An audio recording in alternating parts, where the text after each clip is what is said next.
আরে সুদীপ দা, আরে আসুন আসুন, ভালো আছেন? এই আমার কোন রকম চলে যাচ্ছে। হ্যাঁ, আজকে একটু সকাল সকাল বাজারে গেছিলাম, ওই 9:30টার দিকে উঠেছি, ওই 10টার দিকে বাজারে গেছি।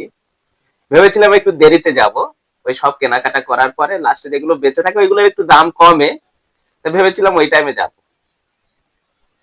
আরে আর বলবেন না, আজকালকার ছেলেদের মানে মানে ওদের বর্ণ দেখে ওদের বিচার করে। একটা ছেলে একটু নাটা, মানে নাটা না, একটু হাইটে কম আছে, তাকে দেখি রাস্তায় এ নাটা বলে ডাকছে।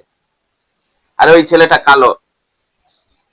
আরে ওই স্বপনদার যে ছেলেটা একটু কালো, তো দেখি ওর বন্ধু বান্ধব বলছে, "এই কালুয়া, ভালো আছিস?" আরে ভগবান যেভাবে সৃষ্টি করেছে ওকে, কালো তো কি হয়েছে? আরে ওর গায়ের রংটা একটু কালো হয়েছে, সেই কারণে আবার কালো বলে কালুয়া বলে ডাকতে হবে? হ্যাঁ, মাছ কিনেছি। আরে ওই যে বাজারে ওই যে দোকানে বসে, আর ওই ল্যাংড়াটার দোকান থেকে।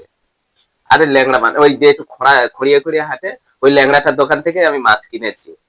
আর মাছ খুব ভালো ভালো দিয়েছে, কিন্তু ব্যাপার হচ্ছে এই মোটামুটি সব ঠিক আছে, কিন্তু আমার একটু দাম বেশি নিয়ে নিয়েছে। আমি একটু ভেবেছিলাম দেরি করে যাব, মানে ওই 12টা 1টার দিকে গেলে ওই লাস্টে যেগুলো বেঁচে থাকে না, ওইগুলো নিয়ে আসলে ভালো হতো, কম দামে পাওয়া যেত।